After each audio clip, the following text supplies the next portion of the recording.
a solution, then the journey of the adoption starts. How well the client has adopted to that?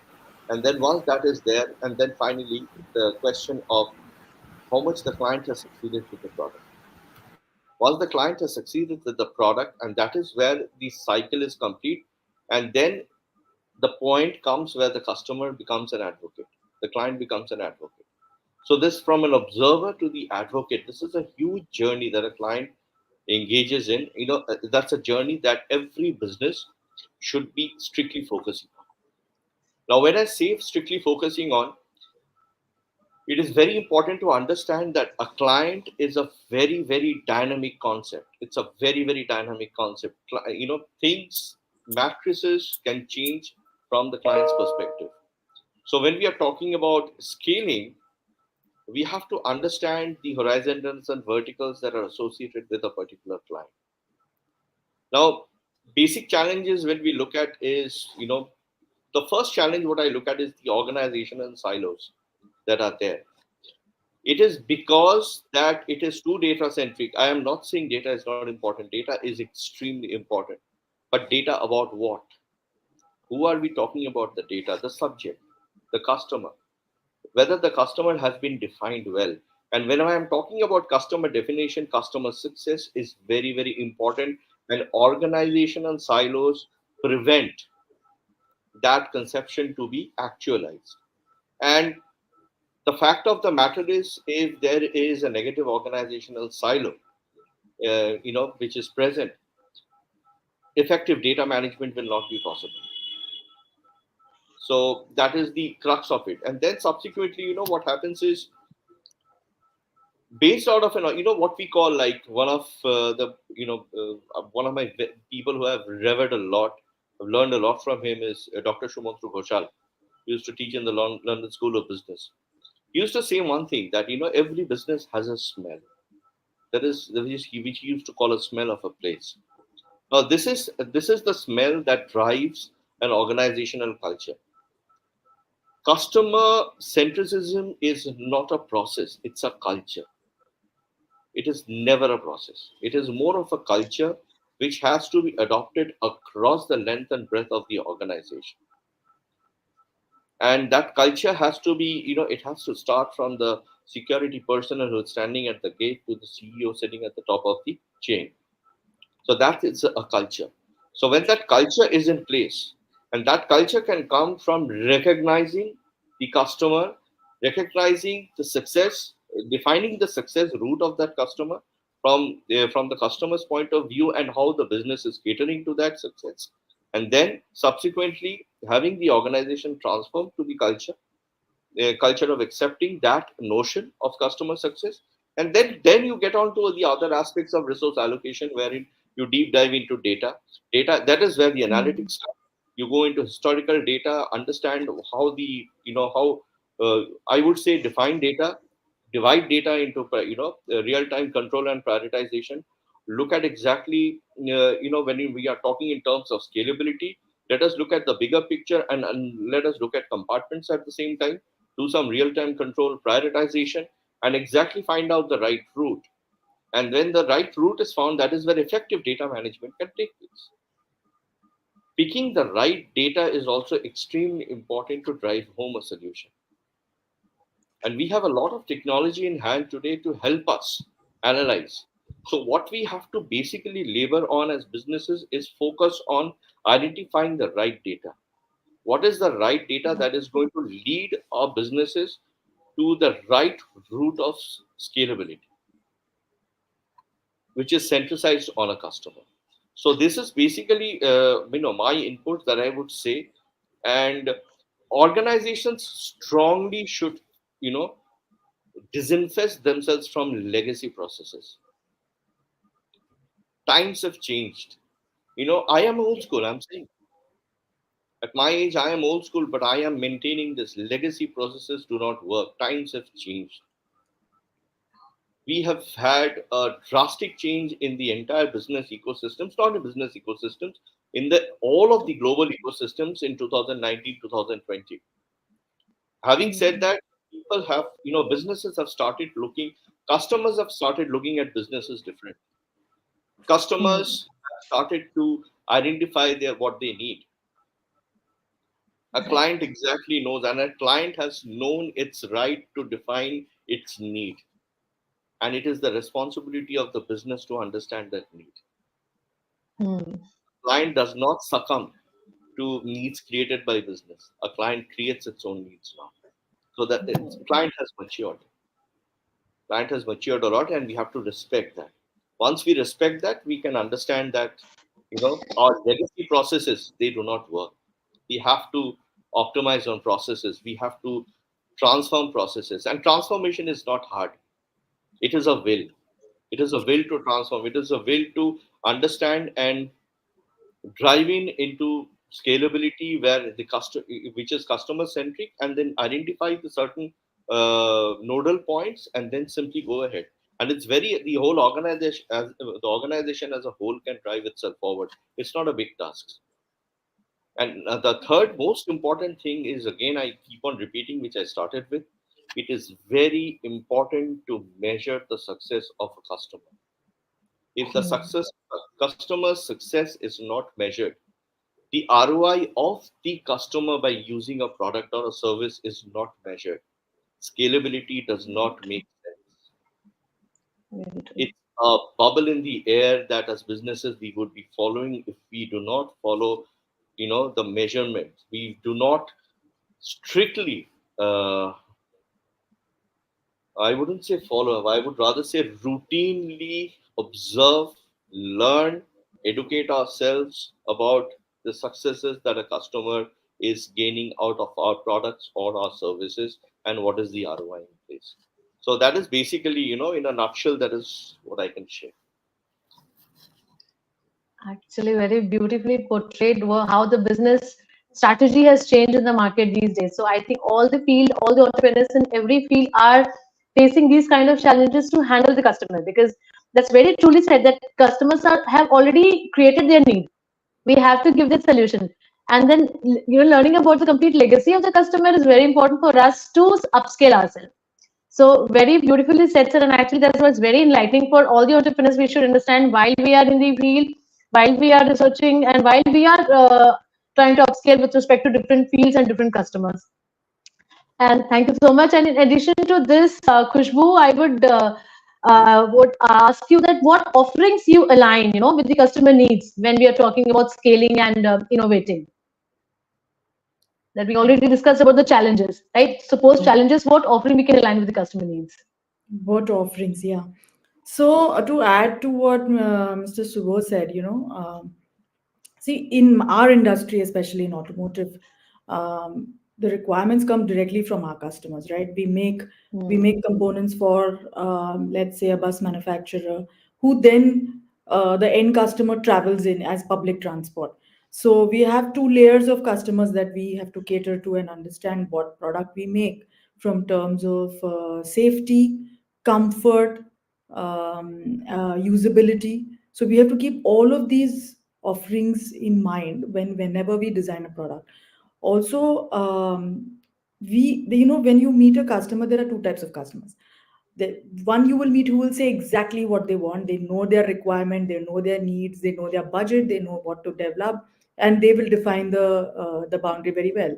But you will also meet customers who will want something which you may not be feasible, but will be fantastic and over the top and great for the end user. However, when you are faced with these two kind of customers, uh, what we have to offer, we have to really do our due diligence based on whether we can really support it with the technology, whether there is feasibility for production, whether there is feasibility to bring the product in the market, sustain it in the market. So whenever we design an offering for a customer, or we have to think long term. Also, our products that go into vehicles eventually have a life cycle of 8 to 10 years, right? So we have to look at longevity of the product, quality of the product. So what I find is that customers can give you lots of needs. They can define like their top wish list. However, we as business owners need to really filter through and really do our feasibility very well, and sometimes maybe even convince back to the customer that, hey, I know you want A to Z, but what will be True. best for the market and the end customer will be only maybe A to G, So you might have to subset and limit, also bring the customer and convince them back that this will work. So I find that as one of the main things when we do offerings which are very customer centric. Okay, okay.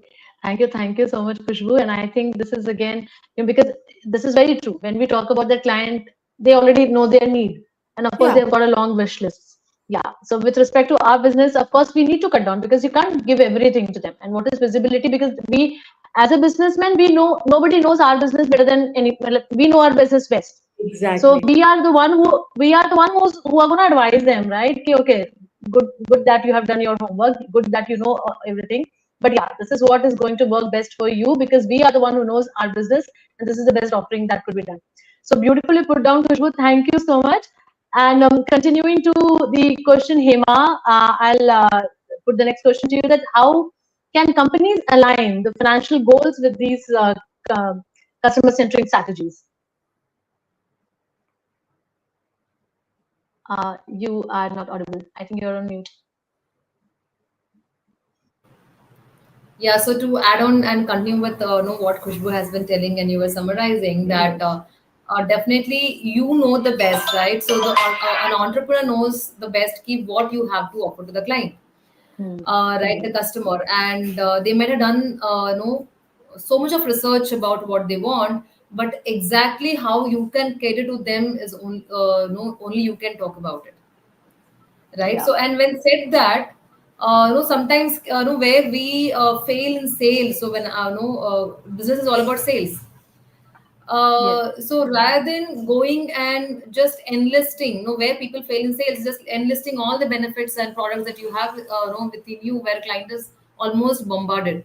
Ki, okay, what do I do? Right now he's in a paralysis. Ki, okay, I'll think. So rather, we give the benefit of doubt to the customer that he is the one who knows the best about what he wants, and then we tell them what we have the best to align to them, no, their thing. So it gives us an opportunity to tailor make our offering to their needs also, and makes the conversations more winning, right? So that is one thing. And I hope being entrepreneurs, all of you would very well agree that when it comes to marketing also, uh, the biggest thing and the major focus that we all talk about is knowing the client persona whom we're targeting, the niche, and the exact segment that we want to focus on, exact problem we want to solve. So only when we are more focused on these emotional aspects of the client, rather than telling कि ये product उस client को कैसे मैं किस I mean उस client को help करेगा, so I'm like emotionally कैसे help करेगा. And when you market, you talk about their emotions, in what ways they're going to be mentally and emotionally free using your product, right? If it's about the manufacturing, like Khushbu said, so it's like in what ways it is going to solve their hassles of finding a product or packaging, and like you offer, it's like designing ki ये वाला problem इसकी वजह से how is their personal life getting impacted. When you attach your solution to bettering their personal lives, they start feeling it much better, because yes, everyone's focus is we want to create impact, grow business, everything. But what they no entrepreneurs or clients are not talking upfront is actually the foundational problem that is lying at their home. मेरा घर manage नहीं हो रहा है ये because of this task I'm not able to balance my work, so I'm not able to focus this. The moment their personal lives or the relationships are much better, and they're emotionally more evolved and balanced, automatically they are able to focus on their work and business. And goal सबका वही है कि they want to live the dream life, but उसके लिए hurdle क्या है? So when where EQ comes is that you address their emotional points, and accordingly you target or talk about your product, and automatically the clients are going to relate to you much. So when we visualize or we think about designing or marketing or strategizing, or even for the team or the clients, we all need to think ki, in what ways is it solving their problem? How is this client feeling once using my product? And we talk about those emotions. So this is how I think that no, if we focus in business, it is going to be much more easy to connect to the clients, because we always say that clients are everywhere. So Right. again, we say this is an abundance mindset. A lot of entrepreneurs who start up, they say, ki, who will buy this idea? Kahan hai iska market? Hardly few people know. For every problem, there is a bunch of population who are waiting for someone to talk about. It's only that you are not able to connect to that population because you are thinking ki nahi hai. So again, coming to the abundance mindset, where you think ki, okay, agar if I am going through this problem, definitely there are a bunch of other population where they are. But how do I go and find them? How do I go and approach them and talk to them? Number one. Number two, how do I deliver my message that they can relate to me, that I am one among them, and so I can have a better solution for them. So again, the emotional connect. So whenever we think, entrepreneurs think, design, sell, whatever they do, we need to think from the emotional aspects of a client. And definitely, we all are solving problem. Entrepreneurship is all about solving a problem. If you started a business, you thought कि ये problem कोई face कर रहा है, why don't I help them? Khushboo thought कि ये problem Swiggy, Zomato face कर रहे, why don't I solve the problem? Correct. Right? So everyone, even the sir also. So, but where few people are lucky and people not lucky, emotional connect आता है, किसी को नहीं आता है, logically बात कर रहे हैं, लॉजिक से बात नहीं बनती है. सो बहुत कम बात बनती है. सी लॉजिक से बात बनती है, बहुत कम बात बनती है. So whether you take Apple or you take no Reliance, जो भी है, you will see they are always bringing family, they are bringing comfort. So somewhere emotional needs is what they are marketing. So Yeah. from my end, if you want to really strategize your financial goals, then again connect with the customer sentiments and emotions, and that could be the best secret to grow your business. Thank you, Hema. So, in nutshell, if I, combine all the three solutions for the customer-centric strategies, ultimately it comes that we have to, study the clients well. We started from studying the client well, and we ended it here with defining the challenges and then the offerings and, of course, the financial goals. But ultimately, it ends that who are our customers? What do they want? What are their financial alignment? What are their challenges? And what are their legacy which we are taking it forward, and what is their success thing which they want in their business. So It's ultimately all about challenges, your offerings, goals. Yeah. and your financial goals are all related, of course, and comes in cycle only. So ultimately we have to know our client very well when we are started in engaging our clients for the business, and we are doing, then we can do the ROI right. Exactly. So thank you so much for this interesting discussion, and I'll jump to the next question to Mr. Shubho. That's how can BPO improve the business process and support customer-centric growth?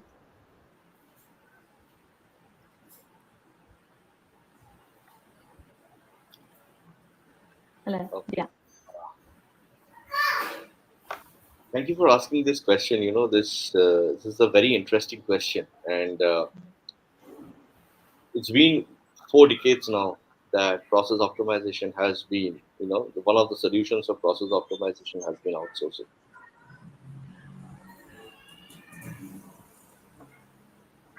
Before I go into understanding how BPO improves process optimization, let us understand why to choose outsourcing. That is the crux. I mean, that is where it comes. I mean, the solution is BPO. So outsourcing is the solution, but why outsourcing? So I have come across innumerable businesses where the first thing that comes to their mind is it cuts cost. And mind you, I'm going to put this in brackets. It cuts cost. And I strongly advocate, and I still keep on maintaining that, and I keep on strongly advocating this. Businesses should not cut costs. Businesses should optimize costs. Every time you're thinking about cutting a cost, you're strangling a business. Cost is a very general manifestation of a business operation. So you cannot cut. It directly impacts operations. It directly impacts all aspects of operation. It impacts human resource. It impacts administration. It impacts logistics. It impacts everything. It impacts all the KPIs that are involved into business. But what is very important is it is important to optimize costs. So in order to optimize cost, the next step is to understand in an entire business process which aspect or which function of the process is, if we draw a table, we understand which functions of the process are at high cost. The next is if they are high cost, why? Probably a function needs to be a high cost function. Say, for example, we are talking about R&D. You cannot compromise on any cost in that area. Got it. But depending on the business, if it's a high tech business, R&D, you cannot compromise. You probably have to increase the R&D budget year on year, and that is very important. Software development, you cannot cut down costs of developmental cost. You cannot you cannot suddenly lay out engineers just to cut down your cost. It impacts your product. It impacts the sustainability of your product. So identifying whether the function is cost intensive. If it is cost intensive, it should be left alone. There are experts who can find out exactly if it is cost intensive, what is the cost, if it is appropriate or not. If there is an optimization required, that can be done. Next aspect is if it is the cost is not justified, then we need to understand the cost points. What are the high cost points? Now, when these high cost points are normally related to expertise, knowledge and expertise. Whenever there is a high cost point, if it is not an operation that is, if it is not a botched up operation where costs are disguised into various aspects, if there is not corruption or things like that, I'm leaving that aspect apart. I'm talking about a regular operation. Normally, costs are associated with efficiency. Costs are associated with expertise. Now, a business has to understand that this efficiency and expertise, what is the relationship of this efficiency and expertise if it is in-house and if it is outsourced? So that is the justification there. When it is outsourced, we have to understand something. Outsourcing means a different organization is handling those KPIs. That organization has not been built on the vision on which this particular business operates. So that organization is going to just follow certain timelines, certain strict guidelines, and deliver what it is expected to deliver. So that is what is important, is identifying that business process. Like, say, for example, after sales support. After majority of the companies, they outsource after sales support, and that is very healthy. But again, the quality aspect, the operational, the systemic aspect should be in control of the companies. They should define how their customers need to be dealt with. What are the benchmarks that have to be clearly defined, and the outsourcing partners can strictly adhere to that. And I would always say that the companies should very closely look at external efficiencies and expertise, and that is the crux of outsourcing. Like, Right. we just, in the discussion, we have already discussed that we cannot do everything. And that is a fact. And that is the reason why I always advocate collaboration. Yeah. And the Right. biggest myth in the business world is collaboration eradicates competition. No, it does not. Competition is a constant in the entire business ecosystem. Collaboration optimizes the process of handling that competition and trying to have a clear leadway into the market. That's what collaboration is all about. Collaboration and corroboration, both. So now the question comes is the next aspect of outsourcing is, scalability, which is one of the most important factors. Scalability and flexibility that businesses need to look at in trying to outsource. And we have to understand one thing now. Taking a decision now, it becomes very easy when businesses understand. Say, for example, uh, Mr. Nagar's business, their focus is on a product. It's a product that they need to be focused on. So what are the functions that are taking that focus? It's having that focus divided. If it's a software company, it has to focus on the product. If it's a product company, it has to focus on the product. That's the job of the business, to optimize, to maximize the efficiency of that product. So that focus. Now, what are the support functions that are dividing that focus? And if those support functions can be outsourced to a partner, a reliable partner, and that decision making is extremely important.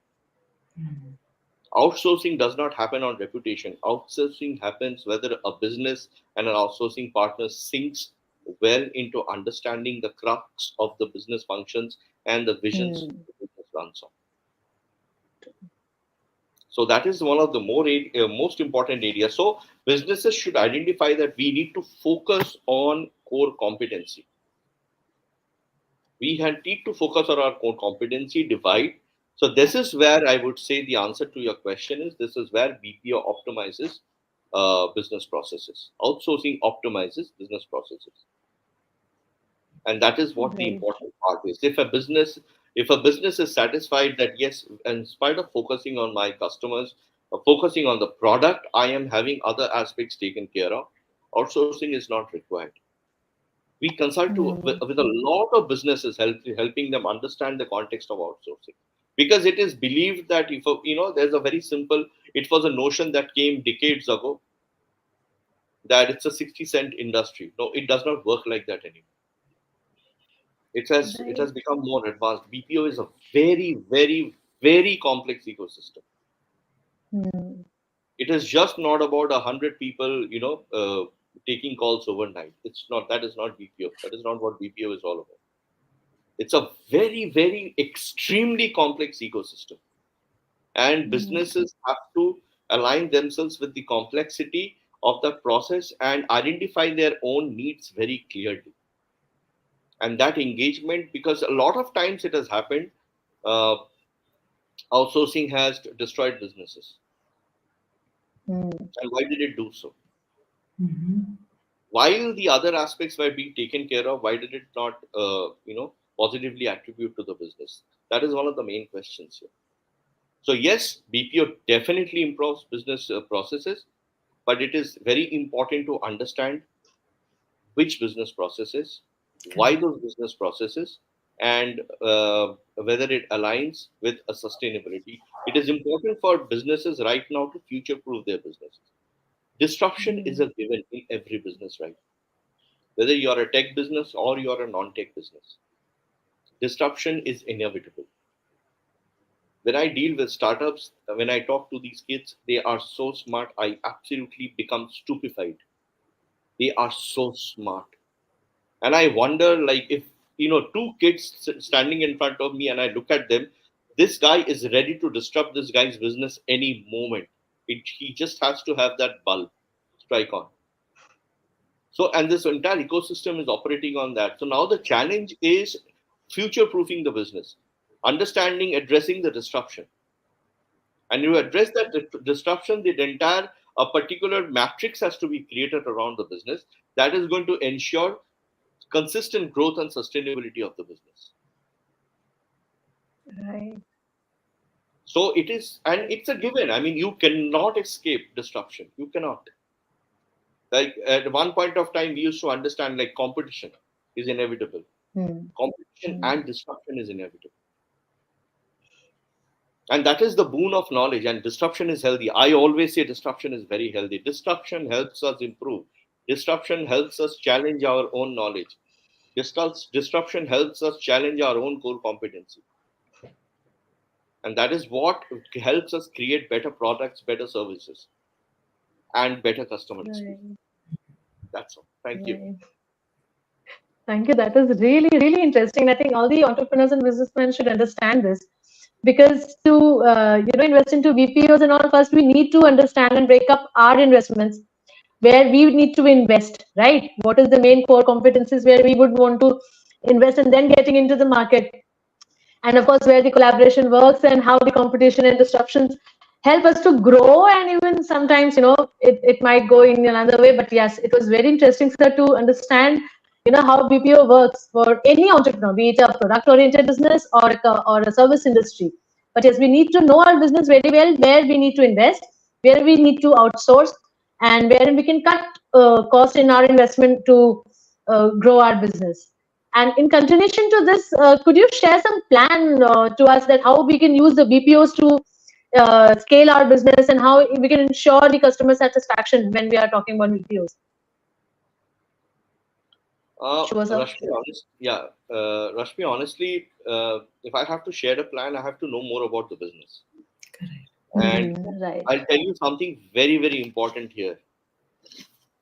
There is never a standard plan for outsourcing. And if you are trying to adopt a standard plan, please don't do that. That is the first nail that you hit on your the coffin of a business. You can never standardize something as critical and as complex as outsourcing. It is just not identifying a guy, I want you to do this for me. Okay, you do this, and you're after that guy's life. Probably it used to happen like that 2 decades ago, but not now. It's very, very complex. It's very complex. Disruption can happen right at the moment when you are actually outsourcing that process. That itself, that particular juncture of decision making can completely disrupt processes. So I will be very wrong if I tell you that this is plan 1, plan 2, plan 3. I would never do that. It is very important for me to understand the business before I understand how the outsourcing ecosystem will work for that business. It could be outsourcing, it could be share sourcing. Yes. So there are a lot of aspects that go into business process optimization. You could be site sourcing. You could be doing a lot of things. It's just not only about outsourcing. You could be sub-vending. A lot of things are there. So I have to understand a business, go into the crux of the business, and have to justify every movement, because it is the business that is at stake right now. It is, to put it in very simple terms, all our bedrooms are the places where we are most comfortable. It is something like allowing somebody else to come into the bedroom and spending time with us. We open the doors of the bedroom for the common public. That's, in a very gross term, that's basically outsourcing. Because you're allowing a partner to enter into your core business vision.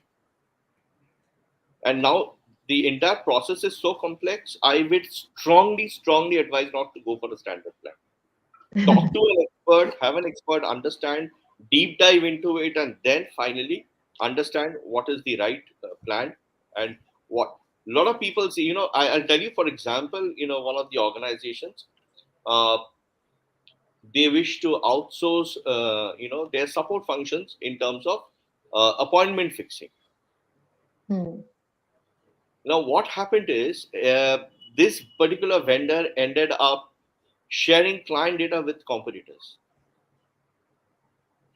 Okay. So now the point is, if this is this is a very dangerous thing that can happen.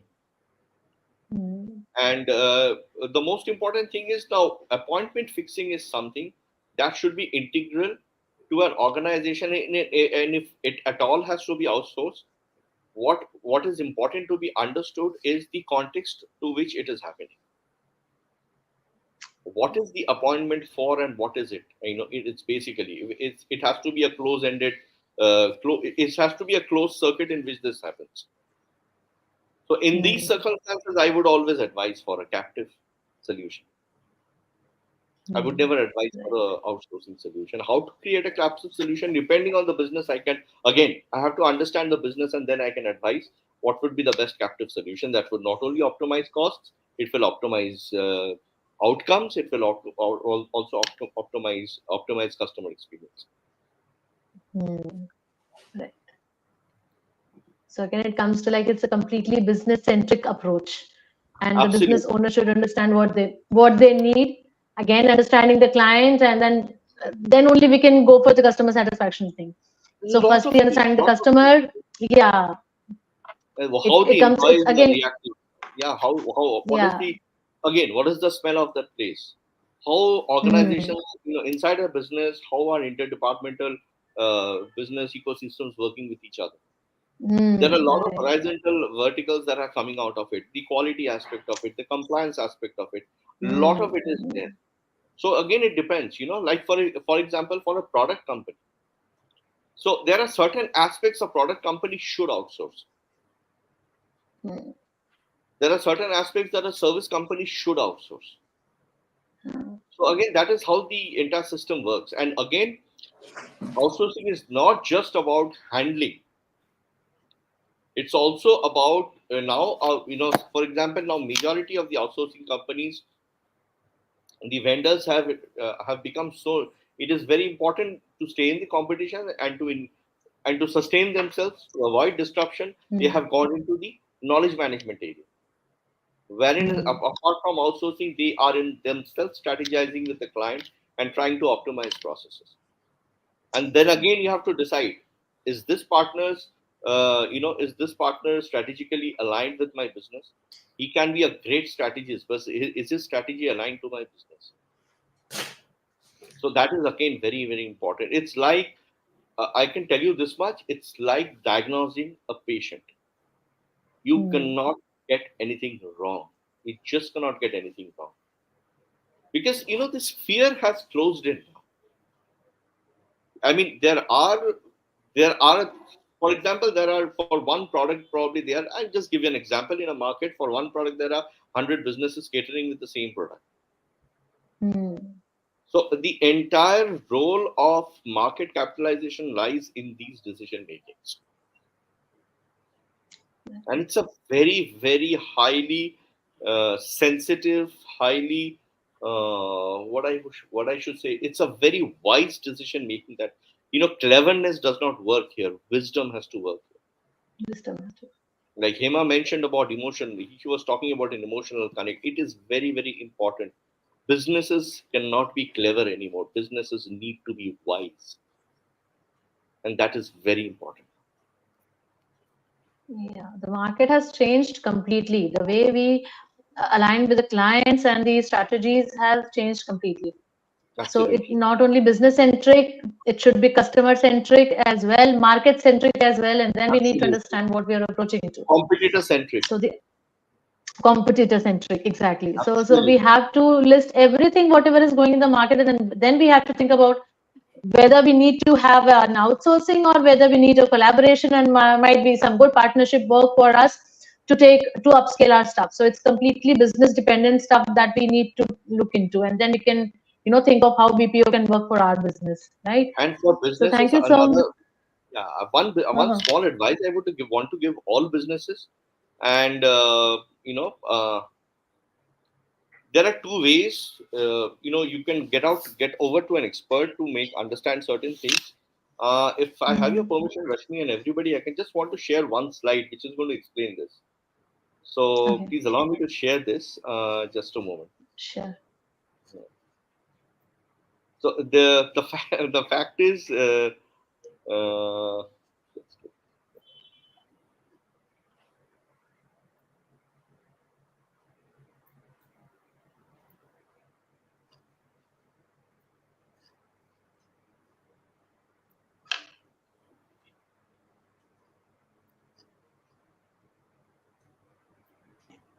can you see my screen?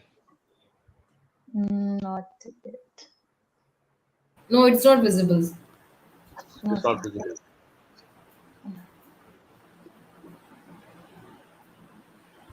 Okay, I'll read it out to you. It'll be simple. Now, business asks for a solution. An expert can say, uh, the answer could be the synergistic summation of a binary pair culminates in the incontrovertible manifestation of four, aligning seamlessly with the principles of computation and inevitability. That sounds really, really amazing, right? It's a whole world Yeah. of solutions that is coming from an expert. You know what this defines basically? It basically defines 2 plus 2 is equal to 4. 2 plus 2 is equal to 4 can be also defined like this. So businesses should look for experts who can say 2 plus 2 is equal to 4, Mm. because it takes knowledge to simplify things, which is very important. Indeed. It takes knowledge to simplify Yeah. things, and and when things are simple, you have the right expert at your place who would do justice to you. Very true.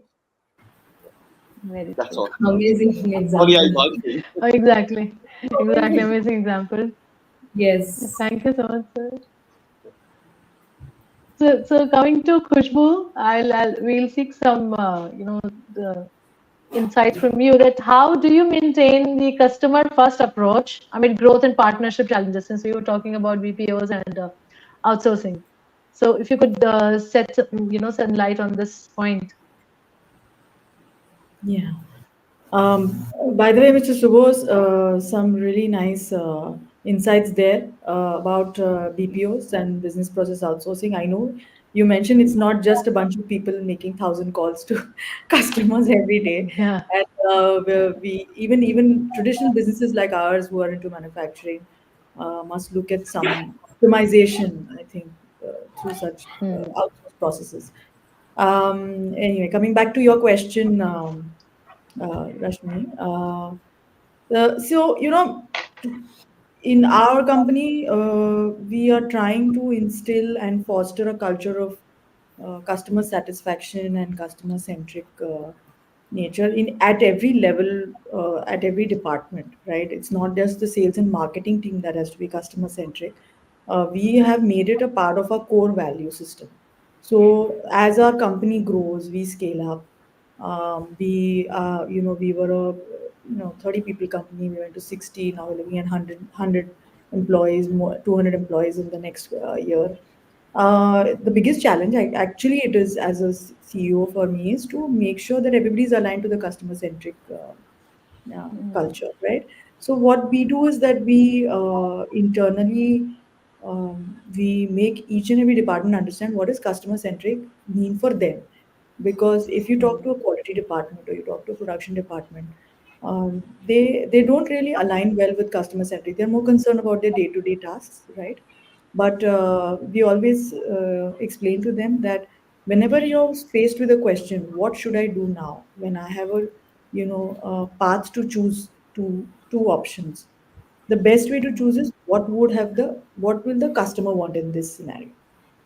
If you make your decisions based on that kind of a thought process, you automatically make the right decision, right? So we are just instilling this kind of culture in our organization, and I believe that it does lead to a lot of positive and successful outcomes for every department, because we are all very human resource intensive operations, and when we do our jobs and we come to work, we all have to, if we one bad decision can actually take you completely away from your objective of customer satisfaction.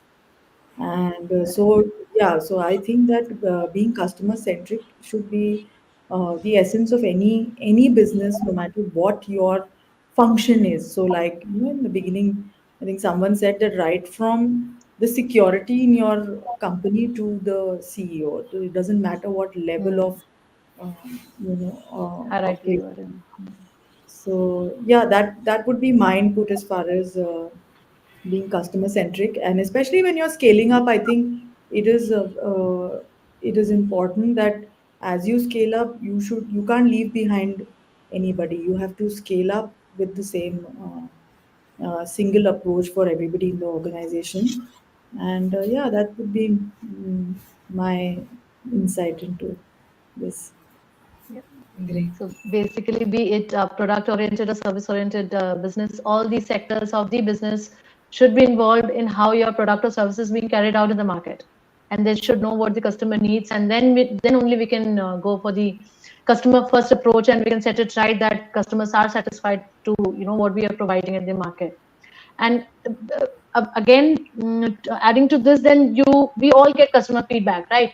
So Kushbu, Yeah. how do you use your customer feedback to stay competitive? And then of course we all want to enhance the satisfaction what the customers need. So how do you use these customer feedbacks to upscale your business? Yeah, good question. So, we have many mechanisms of getting feedback from our customers. One is, of course, Hmm. that we talk to our customers regularly, which comes through the sales funnel, the marketing funnel. But the other good aspect is that we have ratings for how we performed. We have a scoreboard, vendor ratings, Mhm. which tell us exactly in which aspect are we lacking, right? Are we lacking in innovation? Are we lacking in product quality? If are we good at deliveries? Are we doing well at compliances? So we are rated in many different factors, and depending on how our graph looks. In this, we do several reviews internally, and we do like a basic SWOT analysis of where the company is going and where we can better enhance our abilities, right? So, customer feedback is something that is you can't do once a year. It's not something I take Mm. once a year, and after the year is over, I will take my actions. It is something that we need to do day in, day out. Sometimes customers will give you feedback on the fly also, right? Like, Mm. this did not work for us. Mm. Maybe a certain way that we delivered the product or whatever. So in that case, I feel that constant customer reviews is very important. Internal reviewing with your team, and also I feel it's not, again, this is something customer reviews should percolate down to the people who actually make the product also. So it's not Mm. just for the exec level people that they're discussing customer reviews and feedbacks, because there's not much you're going to impact unless your down the line operations really understand that, hey, we made this, but the customer thinks that we should do this better. So yeah, I feel customer feedback, constantly reviewing it, taking it through different channels, doing 360-degree feedback from customers is important, and um listening to the what the customer is trying to tell you. Sometimes there is a lot of your ratings and everything might look great with customers, but inherently there are issues, underlying issues which you don't address, and then by the time you realize, you lose business. So I feel constantly meeting customers is also something that I personally believe in, that no matter how large your teams become, I think that personal connect is important to really understand at a deeper level how things are moving along. Yeah. Thank you, Kushbu. And I think when we are talking about customers' feedback, that becomes our subject of R&D as well, that how we can keep on improving ourselves every time, right? Yeah. And how we can keep adding value to our business every time. So Yeah, that is also a learning for us as an entrepreneur. Yeah. because for growth you So need to keep learning. So and there's no end to learning at all. yes, yes, very beautifully said, Kushbu. Thank you so much. And since we have been talking about the challenges, outsourcing, and how we can upscale, keeping the customers in sight, and out of all this, Hema always talks about how emotional things adds to, matlab, even that help us in the financial development. So, Hema, tell us what mistakes does business make by overlooking emotional factors in financial decisions? Yeah, Rashmi. So, no, I think most of the points Mr. Shubham Patil has shared, and as Khushbu also shared, know that not only customer feedback, customer reviews, but no, ensuring that the whole team, the whole company, every no segment of our process, every team is aware about our approach and vision. So we need to also emotionally connect. See, now they're not talking that they're doing it emotionally, they're doing it strategically, but what they're Mhm. implementing is about it only. They're wanting to connect with their teams and deliver the message that, see, this is our agenda, this is our vision, this is how we treat clients, this is how we deliver these services. And so that vision has been carried by everyone. So very well Kushbu said, be the security at my gate to know herself as a CEO, right? So everyone has to be aligned with that. And Shubham Patil sir mentioned no, that it's not about being clever, and it's about being wise. So wise is not like earlier it used to be hire and fire. You have so many resources, you take them and you let them go. No, it's about you hire diligently, and you also know how to nurture and take them to the long term, because that even can Mm. spoil the reputation of your brand, and make it so much of burnout every time hiring and firing. So that you're not going to have any long term resources.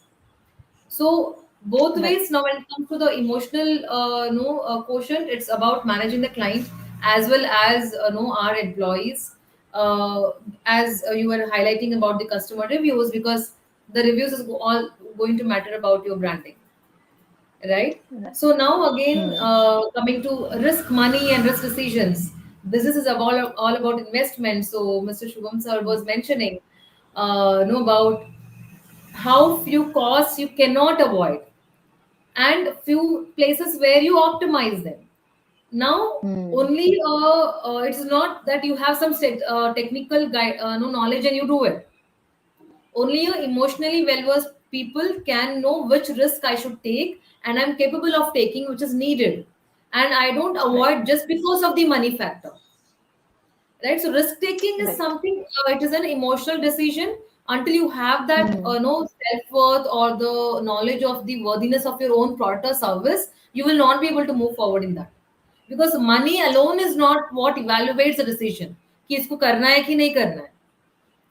So cost involved might be high, but karna hai to karna hai. So he very well summarized and as he was talking about it, and that is the most important part of the business. So now be it customers, now branding. Branding may, as we were talking in the first point, that having some strategies where we are aligning with the emotions, morale of the clients, where we engage them. How well do we engage them in our processes? Just review ले लिया and खत्म हो गया. So Khushbu was telling कि she believes in meeting clients. ऐसा नहीं कि you keep taking Hmm. reviews and उसके बाद 6 महीने बाद या 1 साल बाद जब almost the year is done, then you go and take as a feedback to grow next year. But then and there, meeting the clients, talking to them, and getting it done is what defines a true leader, and how well the progress happens, quarter to quarter, month on month. So avoiding even with employees, you cannot just review an employee at the time of appraisal. Consistent feedback, connection, engagement with them. Why nowadays so much is spent in corporates on employee engagement? Because that is the core. Knowing what is going in their mind is what going to help you to design designate responsibilities or to decide whether this is going to work or not, or should I have a backup plan for my no execution process. So all these things is what a leader needs. No, if he needs to run a long term no business. Now again, highlighting the disruptions. Again, Shubham Hmm. sir was very well mentioning about the disruption. The disruptions bring opportunities, and that is the core. When we talk about manifestations, we think what we're doing is fine, but when it's a disruption, initially you feel everything is gone. Arey, I'm lost. But no, when you are emotionally equipped and you know how to handle these adversities, you have the practice of seeing a reward out of this existing problem. And COVID is a very good lesson that people have learned on how to utilize disruptions to their favor. We had losses, emotional, physical, and so much of losses. But if you see, a large population of entrepreneurs have come up, evolved, were able to make that big decisions of quitting monotonous corporate no jobs which they were not liking, and able to bring up their ideas. So if it was only offline, they might not have been able to living up to dreams. But उस opportunity को utilize करना भी कोई बात होती है ना. So last week also I was in a meeting with one of our entrepreneurs, and she was like, कि how people, all of you know how the medical industry made turnovers during the COVID. Even a person who were into manufacturing of sanitary napkins, right? They were able to convert their machines into manufacturing the masks, and they made in crores, where he settled such a huge chunk of debt, and now he's relaxing. He utilized the opportunity. So ये सब कहाँ से आता है? It doesn't come if you're logical, or you just keep seeing कि problems है. It comes when you have that emotional strength and you believe in कि how do you alter your capabilities, right? So all these things comes to the on the disruption. So I would just want to tell that the more you equip yourself emotionally and you know that you are in control, you are grounded, automatically ideas flow. And for any entrepreneur or a business to grow, to make any decision, this in inner gut thoughts कि ये करो या नहीं करो is more important, because sometimes logics, again as I repeat, don't fit. ये भी problem लगता है, ये भी प्रॉब्लम लगता है, उस टाइम पे इंट्यूटिवली जाना पड़ता है. And you will see that if you're aligned, automatically the decisions goes right.